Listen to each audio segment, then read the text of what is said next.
Salam sejahtera, saya Marcel Sulaiman. Kali ini akan menjelaskan mengenai pemeriksaan fisik THT. Nah, pada kesempatan kali ini, sebelum melakukan pemeriksaan, kita terlebih dahulu memperkenalkan diri kepada pasien, lalu dilanjutkan dengan menanyakan anamnesis yang lengkap mengenai keadaan pasien. Lalu selanjutnya yang akan kita bahas adalah inspeksi dan palpasi telinga luar dan mastoid. Nah, untuk posisi kita disarankan posisi yang pertama adalah bersebelahan atau bersebelah-sebelahan, dan kemudian kita juga jangan lupa mencuci tangan terlebih dahulu sebelumnya. Lalu harusnya kita juga ada lampu yang kita pakai di kepala. Nah, untuk yang pertama, inspeksi dan palpasi. Inspeksi telinga luar yang harus kita perhatikan yang pertama adalah kita perhatikan apakah ada perubahan warna, lalu apakah ada deformitas. Lalu kita juga perhatikan apakah dari telinga ada keluar sekret.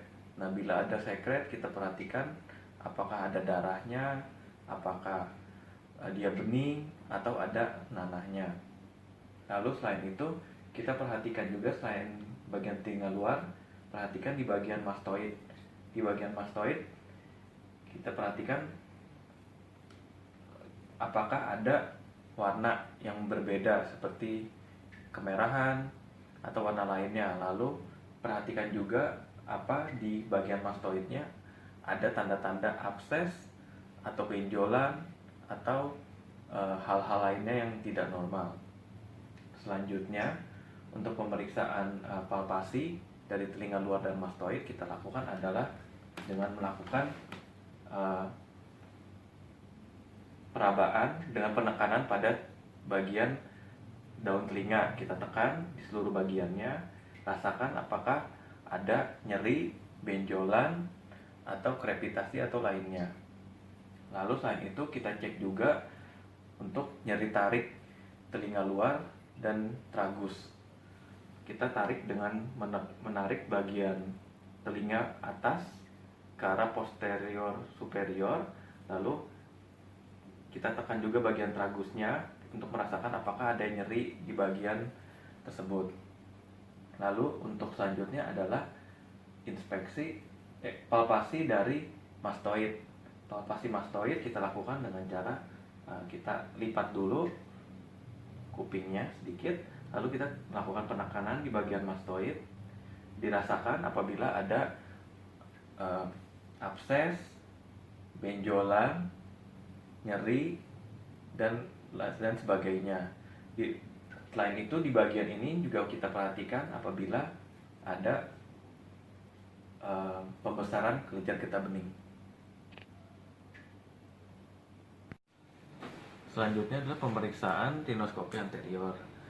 Nah, untuk pemeriksaan rinoskopi anterior, kita pilih ukuran spekulum hidung sesuai dengan ukuran dari besar naris pasien. Lalu cara memegangnya adalah dengan menggunakan tangan yang tidak dominan. Nah, lalu kita pegang dengan cara meletakkan ibu jari di bagian bawah dari gagang spekulumnya, lalu jari tengah hingga kelingking berada pada gagang atas sampai menyentuh gagang bawah, dan jari telunjuknya bebas. Kemudian spekulum dengan masih keadaan tertutup dimasukkan ke dalam hidung pasien dan sambil meletakkan telunjuk sebagai poros. Lalu buka spekulum perlahan-lahan saat sudah berada di dalam hidung, dan gunakan juga jari telunjuk untuk membatasi gerakan agar tidak terlalu lebar. Selanjutnya yang kita perhatikan pada rinoskopi anterior adalah evaluasi kafum-nasi secara umum. Lalu perhatikan adanya corpus alienum, sekret, pendarahan, polip, tumor, dan kelainan anatomi lainnya. Juga perhatikan kondisi dari konka inferior, apakah warnanya berbeda dari warna umumnya dan morfologinya. Selain itu juga periksa septum nasi. Perhatikan adanya deviasi, keadaan plexus, Kisselbach, perforasi, tanda hematom atau abses.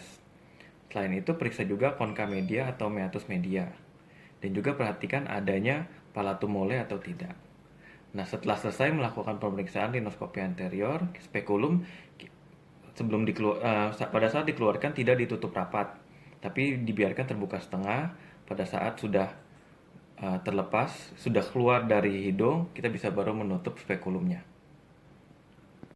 Selanjutnya adalah pemeriksaan orofaring dan tonsil dengan spatula lidah. Pada saat kita melakukan pemeriksaan ini, kita minta pasien untuk membuka mulutnya dengan lidah tetap di dalam rongga mulut.